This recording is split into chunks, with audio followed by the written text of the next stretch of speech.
All right, and we are back. Joining me in the studio now, David, Timm. David, how you doing today? I'm good. A little cold out there, but it's good. Yeah. Appreciate you coming downtown today, spending some time with me. Thanks for the opportunity. Absolutely. I know you got a lot of things going on. I'm looking forward to learning a little bit more about you. Before we talk about the business and the election and all that stuff, let's just learn a little bit about David. Tell us a little bit about you. Well, I wear multiple hats right now, but grew up west of Springfield towards Pleasant Plains. Single mom, 3 kids, alcoholic father that wasn't in my life until later on, and not a lot of money, but my Mhm. mom did whatever it took to make sure we had the things that we had. Was into soccer, racing BMX bikes, just athletic in all different directions. And then as I grew older, I knew exactly what I wanted to do. So the BMX stuff, was that your first foray into something kind of mechanical? Because I know down the road you ended up, building some custom stuff. But Yeah. was that your first thing of, hey, I like this mechanical stuff, putting stuff together, maybe? Yeah, starting off, like I said, not a lot of money. And so when I started working, I went from a Huffy to going to Ace Bike Shop and building nice, fancy bikes. And then as I grew older and went to Sundown Car Stereo to start working, Uh huh. the audio side came into play. And then next thing you know, I buy my first car, which is a 1996 Dodge Neon. Hey, there you go. And that led to 3 magazines and being the first supercharged Neon in the world that I created. No way. Absolutely. Tell us a little bit about the process on that. That was your first car, so you just decided to do it with that car and be the first. And it fell back to money. Yeah. I didn't have a ton, and those were fairly inexpensive at the time. Mm-hmm. And I bought one, knew nothing about cars at all, and started reading magazines and seeing what was out there and see that they started making some parts for it. And so I started doing my own thing, reaching out to manufacturers for some stuff. Next thing you know, I'm fabricating out of plywood brackets to put a supercharger on a car. And that's when all the companies jumped on board. When I pulled that off, now still companies that I dealt with back then in 1996 are still following me today and supporting the builds that I do. That's awesome. So how did those companies find out about you? So you made it onto three magazines because of that, right? How did that come about? So the story really is that the Nopi Nationals, which at that time was the big import scene, was down in Atlanta, Georgia. And I got told that, hey, there's this show going on. You should take that car down there. It'd be really cool. And that was just through people that knew more than I knew. I didn't have internet. I mean, I didn't have any of the things most people had back then. So I made the drive down there, very long drive. And as soon as I pulled in, it was an all white Dodge Neon that I owned, and it had a little iBox Spring sticker on the window. A guy comes running up and he said, hey, after you park, come see me at the iBox booth. Mm-hmm. So I did. This guy was the marketing director. He said, I'm going to send you everything we offer for that car, and I'm going to tell you how to get free product from marketing directors from companies like myself. And that guy was actually one of the ones that was the creator of the first Fast and Furious. Oh, really? Yeah, it was just, I mean, it was kind of surreal now as to where everything turned out. But as we moved along and he started introducing me to other companies and kind of figuring things out, once you hit the magazines, it's a game changer. Mm-hmm. It truly does change, your direction for life and business. And I did it. And next thing you know, like I said, these companies were saying, yeah, we want to be involved. We want to be involved. And so Uh-huh. it just evolved from there. Well, let's talk about that evolution a little bit of that business before you get into law enforcement Yeah. and everything. But talk to us a little bit about the evolution of that side of things. So on the Dodge Neon, as soon as I got hired, which I got hired at the sheriff's office in 1999, which we'll talk about later, obviously, that was 3 years after I bought the car. And I said to myself, a deputy can't drive a Dodge Neon. No offense that if there's any deputies out there that drive Dodge Sure, Neons, sure. but for me, I couldn't be that one. Uh-huh. So I got rid of it and got a 1997 Mustang Cobra, a little more Oh yeah. manly at that Oh point. yeah, definitely. Did that car up. It ended up in 2 different magazines. And then I got sick of paying for a car that sat during the winter. So shortly after that, I built my first 4-wheel drive and took a totally different direction again. And where did that direction lead you? So ended up opening up a place with my brother and building custom trucks, and more magazines came from there. I actually, with one of my first trucks, attended the SEMA show in Las Vegas, Oh, which is yeah. invite only. That truck ended up on the cover of Truckin' Magazine, which is my first cover shot, which was amazing. And after I did a few 4-wheel drive trucks, I'm like, I have to be more creative. This is bolt-on stuff that I'm fabricating a little. Uh-huh. I want to show what I'm truly capable of. So I bought a 1960 Ford F100, slammed it on the ground, built my entire frame myself, full audio, crazy motor, and then that one's in a magazine as well. Come on. Yeah. Love it. Yep. So what's your absolute favorite car, 4x4, whatever? What's your favorite build you've ever done? I just finished a 1978 El Camino for a customer out of Florida. That Uh-huh. is pretty wicked. But my shop truck, which is a 62 F100, it'll be in a magazine soon. It was actually out in Las Vegas this year for the SEMA show. It's a fun driver, a lot of power, but it's not perfect paint. So I'm not scared to drive it like my Nova, which is a 68. I'm afraid to drive it because it's black paint, one chip and it's over. But the shop truck and this El Camino are probably the two tops that I've done. Yeah, with the one chip and it's over, like that museum quality Yes. restoration and Yeah. everything. How many of those do you do a year, and what's the process like? Because it's obviously very custom. So somebody calls you and says, "Hey, I'm wanting to do this." What do you walk them through?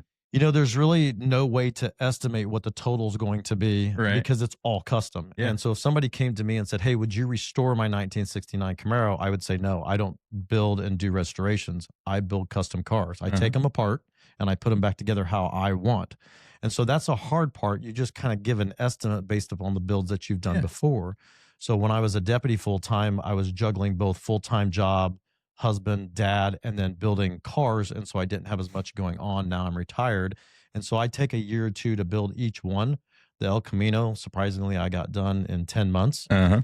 But that was working nonstop on it to pull it off for a customer that really wanted to have it at Las Vegas SEMA show. Yeah. So it's just something that you got to kind of out in your head. When I'm sleeping, I'm actually planning my next day or the next day. Good. So Good. it never stops. But that's just how I operate. I'm go, go, go all the time. Right. So do most people find out about you from those magazines and everything? Is that really your marketing?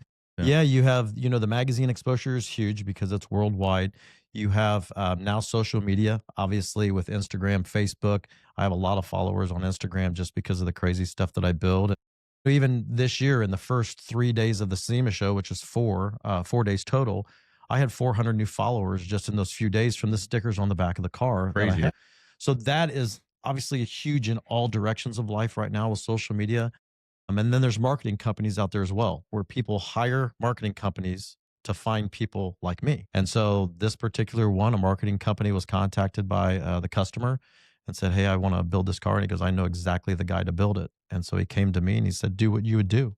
And so I had an open canvas there to start my creation. Love it. That's got to be your favorite right there, right? To be able to just say, "Hey, you do you, do Yeah. David, put that your stamp on it." And that's it. I'm blessed to have those clients that come to me and trust me to do that because what I'm doing is I'm living through them.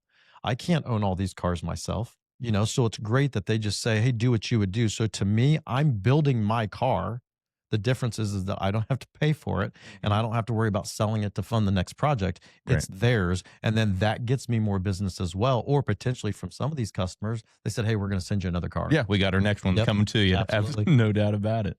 So, well, let's dig into that law enforcement career. Take us back to when you first started thinking about, I think I might want to do law enforcement as a career. 18 years old, trying to make a decision, in high school as to what direction I'm going to go. I knew I wanted to help people. And shortly thereafter that, I graduate from Pleasant Plains, go to Lincoln Land in criminal justice, 2.5 years, the way that it worked out time wise. But in those 2.5 years in 1995, I did my internship with the Sangamon County Sheriff's Office. And I knew right then and there that there was no other department that I wanted to work for. Most that get into law enforcement, they'll test everywhere just because they want to be a cop. Right. That wasn't me. I just wanted to be a deputy. Almost 900 square miles. You may deal with a cow on the roadway 1 second. Sure. Immediately after that, you're driving 100 miles an hour because of shooting all across the county. And so there was no part of law enforcement that covered every basis that I had just learned about going through college. And so as soon as I got done, I started taking the test. I took the test the first time, which contractually the list is good for 2 years, and I didn't get hired. But I didn't give up. I took the test again, and Mhm. almost at the end of those 2 years, September 1st of 1999, I was hired by Sangamon County Sheriff's Office. There you go. How important is that persistence? I think that's what played a role in all of my life. My life hasn't been perfect. I've had my ups and downs, but that persistence, whether it's in the automotive world, just in my personal life with family, I've never given up. And to this day, I think that's why I'm sitting here right now with you. In the direction I'm going with my life is because of persistence. And the man above said, "This is what you need to do to continue impacting people's lives." Absolutely. Well, walk us through your career as a deputy. How many years you have there? Yeah, 25 and a half years. From 1999 to January of 2025, that's when I ended up retiring from the sheriff's office. So what are you most proud of over your long career there? You know, just getting hired in itself is a big deal at the sheriff's office. The sheriff's office back then and law enforcement was different than it is today. Mhm. Back then, we had 300 people taking the test and really nobody retiring as early as they do now. They were staying there till they were 55, 60, 65 because it was such an incredible career to be in. Sure. And the department was an incredible place to work. But as time goes on, things change, society changes, people change. And so now you have really nobody interested in doing the career and low numbers of people even applying. And Mhm. then a lot of people are leaving even before the 50 to be able to retire properly. They're leaving before that time. And so I think for me, I came in very, very proud of what they had to offer and what I could offer to make things better. And that was important to me. Mhm. 3 years in, I got on the SWAT team, which is the tactical response unit. You're still on the street as a deputy, but you do this part time for the worst of the worst. Went through a lot of training, ended up being an advanced explosive breacher. So that was my specialty was building explosives to blow walls down. I did shotgun breaching, mechanical breaching, rebar breaching. I did a little bit of all of that in training. I was on the team for 12 years. I was a field training officer, which that is my thing. I love training people. And I think that still falls back into the realm of the automotive world and how I grew up is just wanting to be better and helping other people be better as well. So I took a lot of pride in the field training program. When the taser came out, I was one of four that got sent to the first class to be a taser instructor. Mhm. So I helped assist in the policy writing back then for the taser program. Just truly, if you sit back and think about it, and a lot of people don't, one, there's not many careers out there that on a daily basis you can impact people's lives like you can in law enforcement. Right. For the most part, it's positive. Yes, there are some negatives that come out because anytime you have a victim, most likely you have a suspect Right. as well. And so you always got to think about that, the aspect of how do you want to do better? And so when I did my internship, I remember riding with Chico Bell, a longtime deputy that everybody knew about. Mm. And we sat at the bottom of the Clear Lake overpass and he wrote tickets all day. And I helped him with those tickets.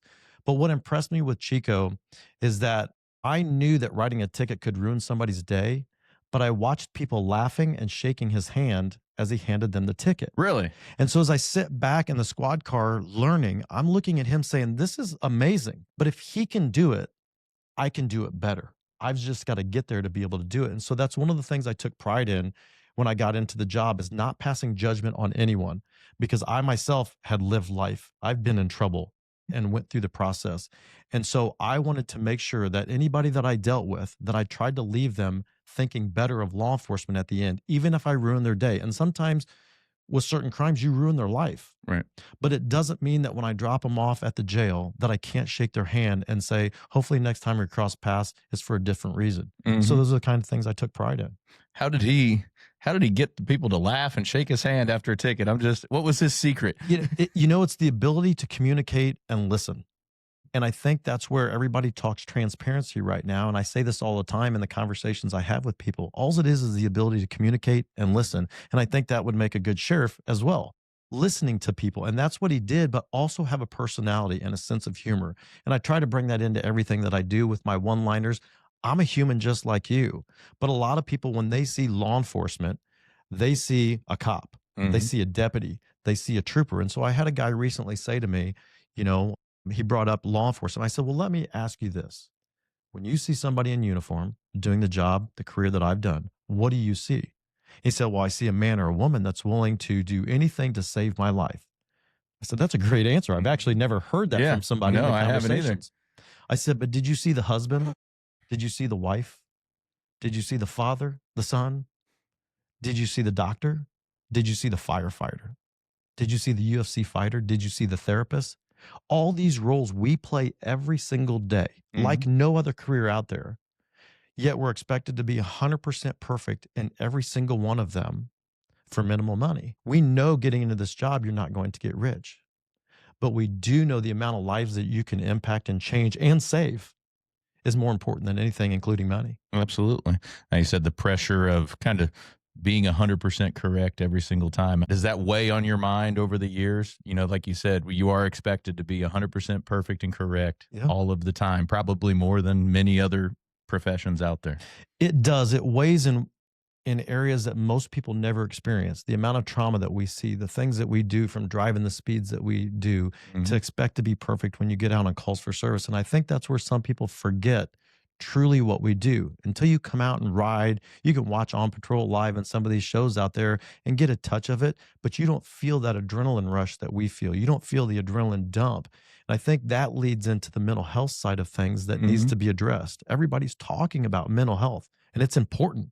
We need better training on the law enforcement side of mental health, but we also need treatment as well. And we're Mhm. overlooked every single time because there's a stigma attached. We're warriors. Sure. And I had that mentality too. I'm a warrior until someone finally convinced me almost at the end of my career, hey, you should go talk to somebody. And it's one of the best things that I've ever done. Well, the same lines with that pressure, though you talked about the adrenaline rush, is that where the training kicks in? Because you're in those pressure filled situations, that adrenaline is just going like crazy. And again, you're expected to be 100% correct every single time. But is that when the training really kicks in? Yeah, I think so. And that's why I took pride in training. What I noticed when I took over the training program is that a lot of deputies were coming out of the training program not confident. I was confident in my job because of the knowledge that I had and the years of experience. When I train, I don't just train law enforcement, I train life experience Hmm. because I've been through it. I've been there and I've done that. And so I would always train that way to try to make them better and more confident. Well, how do you get that? Well, it takes extensive amount of training, Sure. but it also takes enough repetitions to build muscle memory and proficiency. You can't do that shooting one time a year. You can't do that doing taser training one time a year. You can't do that doing scenario based training once a year. Hmm. We have to be better and that we build these people before they're released, the better chance that they're not going to make the mistakes that a lot of people are making in law enforcement right now. So you mentioned one of your proud moments is that training program and everything. What are some of your kind of main tenets of training and education when it comes to your people? I think in this career, what's most important is scenario based training to get as real as you can get implied stress and pressure that comes from me, the trainer, or the Hmm. other people that I'm teaching how to train, because there's no way to duplicate getting shot. There's no way to duplicate being in some of these situations. So I took calls for service and added a little twist when I would do 3 days of scenario based training with an individual to try to really put them under pressure. And at the end, whether they made mistakes or not, I wouldn't call them out during this because we're not out on the street. We're in a controlled environment. And I would say, tell me the goods and the bads of what you just did. And Hmm. I would let them list them. And then I would give them my perspective on the goods and the bads. If we had to, we would do the scenario again to make sure that we could start embedding it into them properly. And I think that's where we fail in law enforcement is that we don't spend the money where we need to spend it, and it costs us money later on. And so these basics of just really giving them the pressure that I know because of the calls that I've been in, because Hmm. of life, is where it changes. And so I had so many deputies in my time that I've trained call me in an evening and say, hey, you remember that scenario that we did? Blah, blah, blah. Yep, tonight, almost identical, I Wow. had that call for service. And I got to thank you. Well, why are you thanking me? Because I went back and I reverted to the training that we had that night and I replayed it quickly in my brain to do the right thing.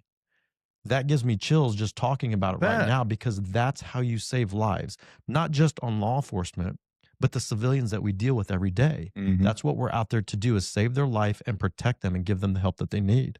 So is there a training center that we have here locally that you guys do all this at? Unfortunately not. When I was doing it back then, we were just going to random different buildings that were unoccupied and obviously asking for permission first. Sure. And I would kind of set up the strategies because everything makes a difference. If you're in a hallway, whether you have opposing doors or non opposing doors, all that makes a difference in training. And so Hmm. you set your scenarios based upon that. But it's something that we need. I know some agencies are talking about building some training facilities, but again, it costs money. But is that cost worth impacting somebody's life in a negative way that cost more money? Spend the money here because we can't replace a life. And so that's something that at the sheriff's office, I want to look forward to, to really changing the way things are done in training around here. Absolutely. So is that like over in Decatur? I'm originally from Decatur. They have that Macon County Law Yeah, Enforcement Training McCletsy. Center, right? Yep, That's what that is, that's right? right. That's what they do there, correct? So, Yes, that's a police academy, and we send a lot of our recruits there. I went to State Police's academy back then. We send a lot of people to Decatur to McCletsy now, and It's unbelievable if you haven't seen it.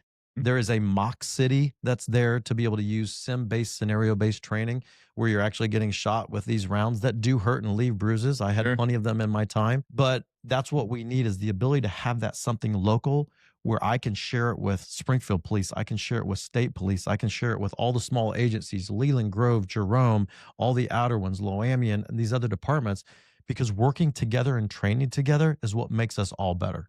And like you said, that could be the difference between life and death is It having is. that training up front. In this career, it is.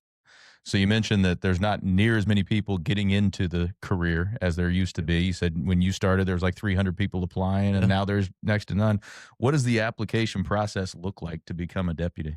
At this point, it's passing the background, passing the physical agility test, passing a psych test, having the age requirements. Now we've kind of taken away the 4-year degree, the 2-year degree, because sometimes you do eliminate great candidates. There's still their own hiring process and interview process. I have a different perspective on what I would like to do to get other people involved in that because you really are in search of the best candidates. But not always is somebody at 21 years old, if they choose to get hired at that age, going to show everything that they're capable later in life. They still have a lot to learn. We know that the frontal lobe isn't fully developed until the mid 20s. And so hiring somebody at 21, throwing them in a uniform, putting a gun on them with a bulletproof vest, and then Mm-hmm. throwing them in a squad car and they may have to drive 100 miles an hour that night, that's a lot. So we've got to look at those things to try to get people encouraged to know the things that I'm sitting here speaking about today is rewarding, but it's what you make of it. People make a lot of mistakes in law enforcement. Do your best not to. And I think that starts at the leadership from the top. No doubt about it. So, do you think there's anything else could do to encourage more folks to get into the career? And do you think the primary reason people aren't is the negative connotation that's been in the news and things like that? Is that you think what's going on? I think that's part of it. At the sheriff's office, a lot of it is money as well and Mhm. lack of training. The morale is not great right now around there. Obviously, we had a tragedy take place a year and a half ago that not only changed the sheriff's office, it changed our community. Mhm. And now that it's happened, and I feel so sorry for the family, we have to find the positives that we can move forward and make changes to let this never happen again. We should never go backwards in the qualifications for law enforcement. We Mhm. should always raise the standard. And that's something that I take pride in. I always want to be better in everything. When I took the challenge on that I'm getting ready to do right now, everybody knows that I don't go 90%. I don't do Mhm. 75%. I'm 100%. We have to have the same people within the department that have that mentality. Again, starting at the leadership. I want to be the leader, but I also know that every single person at that department can be leaders as well, Mhm. not only to their own people within, other deputies, people that they're training, correctional staff, but you can also be a leader to a kid in the community. They're losing touch because we're so short. We can't get into these communities to stop by and just play basketball or football with a child. Stop by a barbecue and say, "Hey, this is who I am. Yeah. I just want to stop by and say hi. Is there anything that I can do for you?" We have to have the willingness to listen to everyone to be able to make a difference. I've Mhm. said it from the day that I launched this campaign. I can't do this by myself. I need everyone, regardless of what party you're on, regardless of if you've never been involved in politics, to do the right thing here to get a guy like me in because I have to listen to your voice as well as everybody else to be able Mhm. to make a better county. My goal is to be the best sheriff ever. And everyone that's been there before me has had the same opportunity. Mhm. It's whether you choose to do it. And the same goes for the deputies. I want you to be the best deputy ever. I'm going to help you be there, but you have to want to do that. I love that. I love that as a goal to be the best sheriff ever. That's a 10x goal if I've ever That's heard right. one That's right there. right. Now, let's get it. So, take me back to that thought process when you decided, "Hey, I want to do this. I'm going to run here and I want to go down this road." So, take me back to your thought process getting in there. So I had worked under 4 sheriffs, and just like my life story with my dad, I'm 50 years old, never had a drink, and he was an alcoholic. He never once, because I never saw him much in my early days, never once looked at me and said, "Don't drink alcohol." I chose that because he was teaching me without teaching me because of his actions. And so for me, I thought about this the same way as the sheriffs that I worked under. There were some goods and there were some bads. And I looked at some of them and said, man, they had an opportunity to make a big difference here and they chose not to. I'm going to learn from that. But never did I think I was going to run for sheriff. And so a little over a year and a half ago, just before the tragedy actually happened in our county, My wife and I were sitting at a family function, and she, in front of family, made the comment, "Hey, I think you should run for sheriff." And I looked at her. She had never said this to me. She Caught me said it in off. front of And everybody. now There she you says it in front of everybody. I'm on the spot. How do I handle this? So I said some things that probably people didn't expect to come out of my mouth, but it actually, at the same time, again, God works in mysterious ways. And it got my brain going like, wait a second. All the gripes I've had over the years about things that weren't done right, the things that are going on right now. What if I am the change instead of sitting back talking about it? I'm the one that changes it. So we start talking to some people behind the scenes. It's like, you know what? I can do this. Then the tragedy happens. It changed things quickly. The process that nobody had ever really utilized locally with the appointment process had got thrown out there. You know what? I'm in. I can make this happen. So I gather everything required, throw it in the mix. I don't get interviewed. I deserve to be interviewed, but it didn't happen. And I'm pretty confident as to why. So I was frustrated after that, thinking, is this how the system works? That we can't do what's best for the people. We have to do what's best for the politics. Mhm. I'm against that. So as time started going and I started resonating with others that wanted me, like, hey, this would be a great idea. This would, you have a story to tell that got you here. So when I came out and decided, let's do this, I'm going to come out and this is what I'm going to say. I'm not perfect. I'm not a politician, and I won't be controlled by a party. I'll be Mhm. controlled by the people. So once I launch, it's been unbelievable, but I knew that once I got in, this was full steam ahead. I'm not going to change who I am. I will always be this person. Others say when you win, you're going to be a politician. No, I'm not. That's what changes people, and they start doing what's right for the politics instead of what's right for the people. I want to do what's right for the people. Same way in my business, as we've talked about. There are other businesses in town that do what I do, and I send them business all the time. Mhm. I help them get to the SEMA show in Las Vegas. I help them learn how to get into magazines because that's what we're supposed to do as We humans. we can all grow together That's that right. way. It makes a better community. So you mentioned you were pretty confident why you didn't get an interview. Why do you think that is?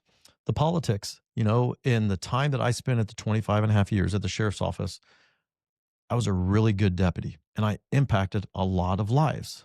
However, internally, I was a personal target and decisions were being made for personal reasons instead of right and wrong. And I had to fight that same system when I worked there against my own employer. I didn't want to, but the choices that they made were not right. And so the two things that had taken place, I took it up on myself to fight the fight. I won both situations in regards to that. And in both of them, the reasons that I did it was to make sure it never happened to another deputy or employee at the sheriff's office again. And so that's one of the driving forces as to where I'm at today. I know what goes on in there. I know the system that controls it, and it's not going to control me. I want to be controlled by the people. I want to do what's right, and I want to surround myself with a team that not only thinks the way that I do, but is also willing to stand up to me and say that's not a good Mhm. idea. If you can't surround yourself with those type of people, you're going to fail again, and I can't fail. How important is that to have that solid team around you, like you said, of both sides, to where they agree with you when you're doing right, but also be able to stand up to you? I It's mean, everything. yeah. It's kind of like a marriage. Right. Having the ability for my wife to stand up to me, and she does, Mhm. even all 5'5" of her, but she stands up to me. You have to surround yourself with a team. Mhm. You have to have a plan A, B, and C, and that's what my mindset was on the tactical response unit. Always be prepared for failure. So when I would train guys, I would say prepare for the worst and hope for the best. And that's what I would do as a leader. We're going to prepare for the worst case scenarios. If I'm not there, can my number two handle it? Well, if I'm not there and the number two guy can't handle it, can the number three person handle it? Right. You have to be prepared and work yourself down the chain. This also resonates with your deputies, correctional officers, and court security. They become more confident. The training's better because they have a better leader that looks out for them, which is also looking out for the public. These are all things I think about every single day. And I think that's the way we have to change this is take the politics out of it. Just do what's right and listen to the people because they're the ones that live it from a different perspective that is affected by us every day. Right. So if you're elected, what are some of the first things you do to get you on that road to the best sheriff ever? Well, so day one, I tell the media, give me 3 or 4 days. Mhm. We'll talk then. Yeah. I'm going to start as soon as I'm sworn in, and I'm going to meet with every single person in that sheriff's office. Everyone, civilians, corrections, court security, deputies, I will meet with everyone. And I want them to know me. I know that I'm not going to please everyone, but I'm going to do my best to do what's right for the majority for sure. And so I want to make sure that we cross that. And then I have my team that's also involved, that I think working together and listening to not only the employees, but the heads of the unions, Hmm. that obviously are part of it as well, and saying, what do you want? Realistically, what can we do to change the morale here? And there's simple things that can be done day one, but there's also things that are going to take me 4 years or 8 years to be able to pull off. Right. I understand that, but we have to make them understand that as well. And I think the morale is going to change immediately when I'm elected to be the next sheriff. And so we just keep going down the list, the hiring process, like I briefly mentioned earlier. I've told people I don't want to be the sole responsible one saying, I'm interviewing you. I want you here. Done. It Right. leads to problems. We have a merit commission that's a part of the hiring process right now, but people haven't listened to their suggestions. Hey, don't hire that person. Then they hire them anyway. Well, we're going against everything we're fighting for right Hmm. now. So I've told everybody, here's what I want to do. I want me, my chief deputy, and my captain of patrol to be a part of the interview process. But then we have 29 elected county board officials that I want to put into a pool. And when we do an interview, randomly select 3 of them. Oh yeah. Now we have 6. Hmm. All right. But I want to take it a step farther. I want to say, hey, any citizen in Sangamon County, if you want to be a part of our interview process, send me your name, address, and phone number. We will put you in a random pool as well. And we'll select 4 of you. So now we have 10 sets of eyes that have lived all walks of life. You walked in different shoes than me, just as anybody else that's out here in our community.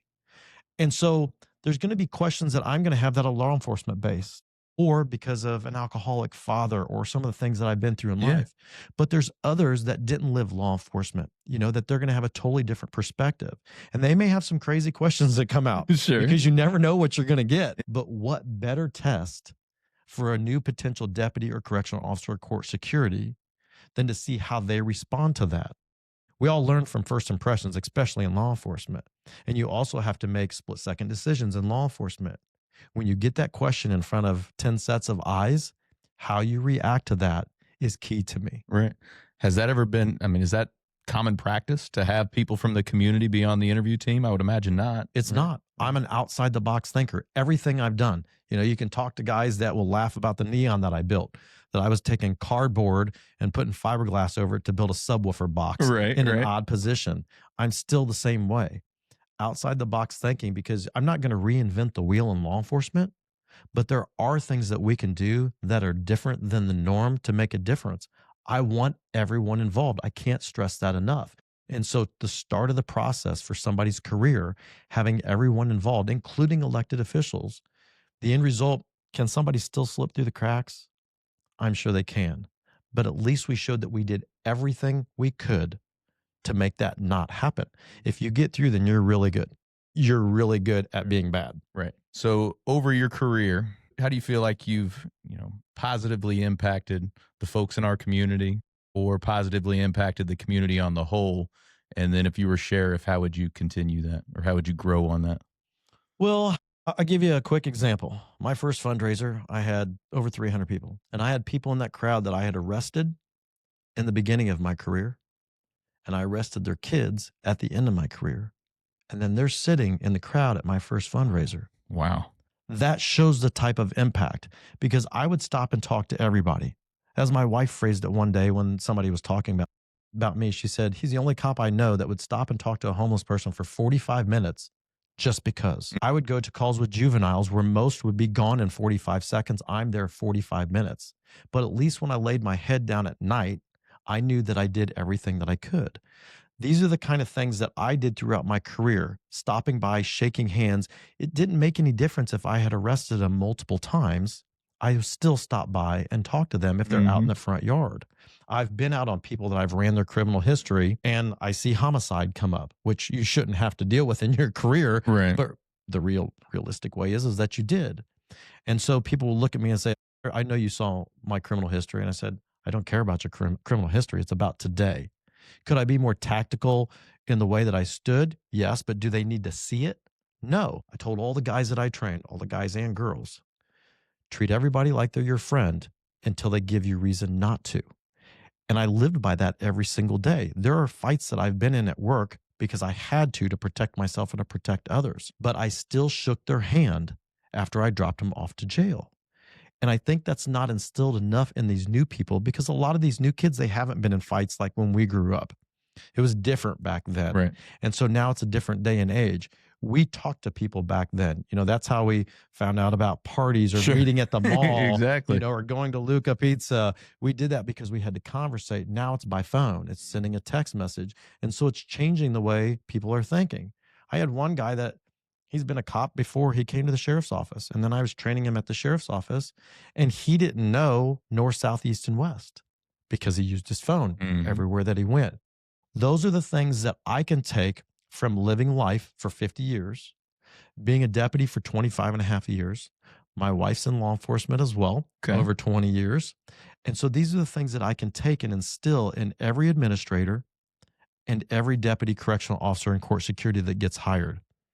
There are going to still be people that make mistakes, but the way we handle those mistakes will be handled differently than they were to me in the good old boy system. Absolutely.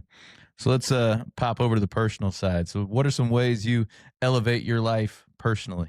So when my wife gets up to go to work every day, I'm straight downstairs to the gym. Yeah, there you go. That is one part of my release every day. If I'm going to run for the highest ranking law enforcement spot in Sangamon County, I need to look like I can do the job still. Mhm. And I have that compliment all the time right now. People see the way that I take care of myself and they're like, "You look like you could pass the physical agility test today." I could, and I will. And when I'm the next sheriff, when my people train, I will train as well. If it's raining and it's range day and they're laying in the ground in the mud, I will be laying there as well, getting muddy. I will train when they train to know what they're doing, but also make sure that I'm not complacent. So that's my first way of dealing with it. And that's huge to be the leader, right? To be able to do Absolutely. the things that you are leading people to do. You can't be all out of shape and you're expecting everybody else to be in perfect shape. Just had the question at a town hall the other day. They're like, as a sheriff, do you have to be just sitting behind the desk or can you be out there doing the job? I said, "Oh, I'm going to be out there doing the job. Uh-huh.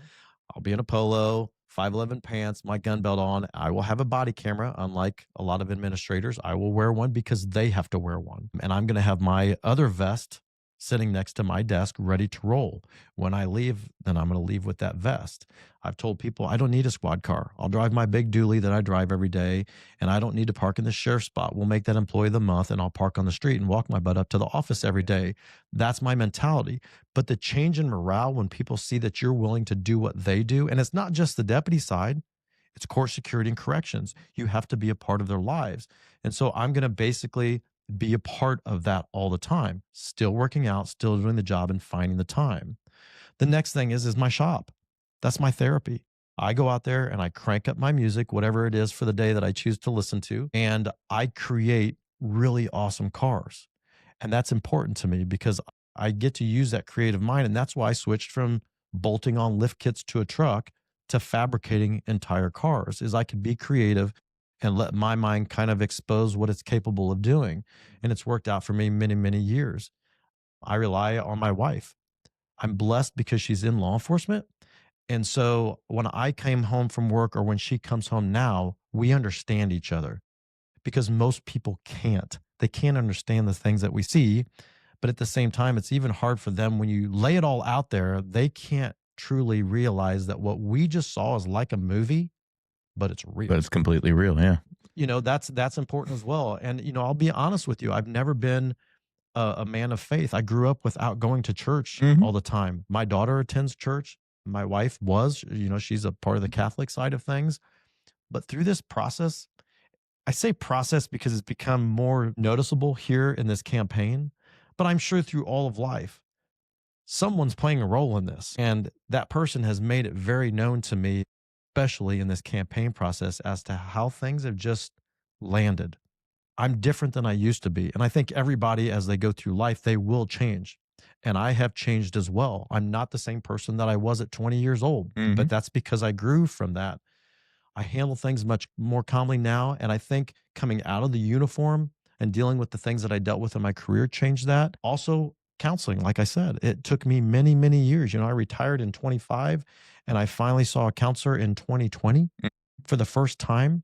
And so that's something that, as one of the things I'm going to do, is going to be very important. We're going to take the stigma away, because going to counseling not only helped me sleep at night, not only helped me in law enforcement, but it helped me be a better dad and a better husband and a Hmm. better person all around. And I truly believe, from the things that I've seen here recently in time, that between faith and counseling and leadership, that these are the things that I can change people, not just employees. And I Right. think there's a big difference. Is I have to understand the people that are sitting in front of me every day that work with me. I don't want to say for me, but the reality is that as a leader, I have the ability to change them as human beings, to make them better husbands, wives, fathers, sons, whatever it may be, in their own life outside of law enforcement.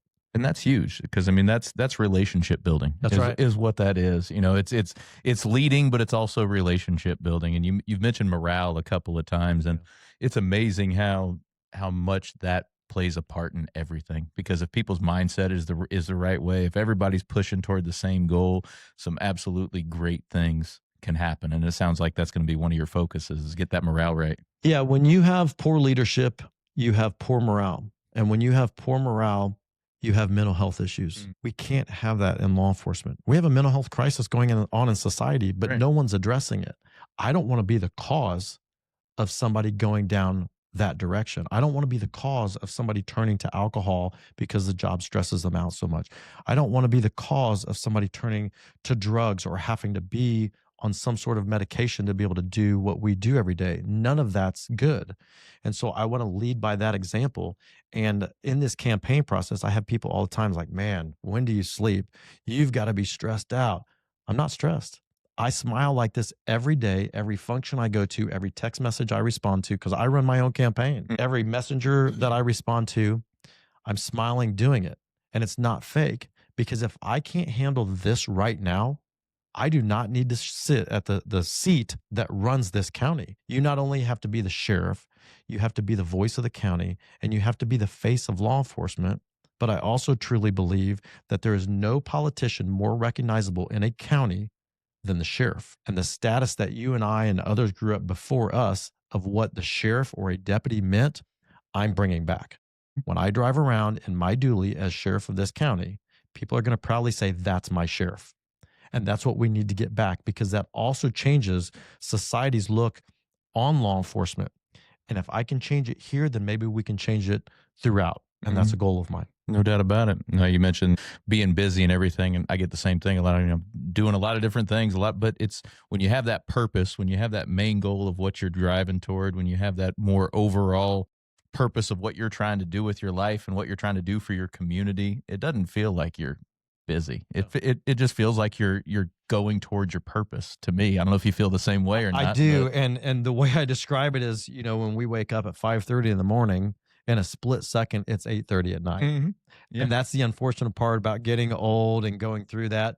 But at least I'm not laying around. I'm up and moving all day, going nonstop. And I tell my wife all the time, if you only knew what was going on up here, most people couldn't handle it. But it's nonstop, because I am still building cars and I still am ordering parts. I'm still being a father. I'm still being a husband, but I'm also running for Sangamon County Sheriff on top of all of it. It's not easy, but if you do it with a smile and you do it for the right reasons, like you Mhm. just said, it's 100% all worth it. Now, there's obviously a chance that I lose. I still have a great life and it's Mhm. okay. But if I'm meant to be there, the people of this county are going to make sure that I'm there. And so is the man above. And I have my dad looking down on me, hopefully giving me some guidance, as well as many others. Absolutely.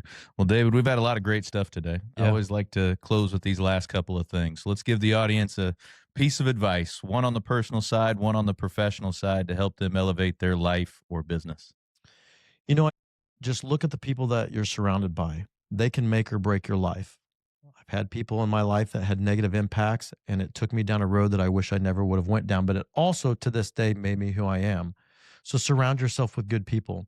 And then I think the other thing, this is professionally and on my personal side, is don't pass judgment on people. You never know everything that they've been through. And so treat them with respect.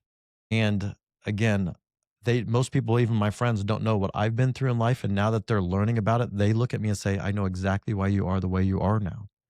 And so just understand that with every single person that you cross paths with, don't pass judgment on them because they're making a difference in somebody's life as well. Absolutely. And is there anything we can do community wide to help all of us here elevate Springfield and the surrounding communities? I think it falls back to the judgment thing again. Mhm. Just help people. It's okay to help people because you never know what they're going through that day. It can be the simple smile, something that I'm going to do when I'm walking around that department, a smile on my face, a handshake, a fist bump. Get their head up because those words, when people, especially the homeless population, I have a good relationship with them because I always treated them like a human. Why? Mhm. Because they 'Cause are. they are, yeah. So many people look past them because they think they're above them. Mhm. You're not. Understand their story, see what got them there, and what can you do to help to make sure it doesn't happen to them or anybody else again. Well, David, appreciate you coming down and spending some time with me today. Absolutely. Thank you so much. No doubt about it. So remind everybody where they can go to learn more about you, learn more about the campaign, all the things. David Timm for Sheriff on Facebook. That's the key to everything. And I put everything out there. And if you like cars and want to follow me on Instagram, it's Timm, Timm, Built Customs on Instagram for that side of things. And before we go, I didn't ask you this earlier. What's that Mount Everest car that you'd like to build that you haven't done yet? Like the old 32 Fords. There's a pickup that my buddy's got. It's a 31 that I'd like to have. My wife's not a fan of those, but Uh-huh. I want to put my touches on one, and then I've kind of hit every aspect of the automotive world. There you go. Let's get it. Stay tuned. Yeah. Well, thanks again, David. Thank you as well. All right. We're going to let David get back to elevating Springfield, but for the rest of y'all, we'll be right back.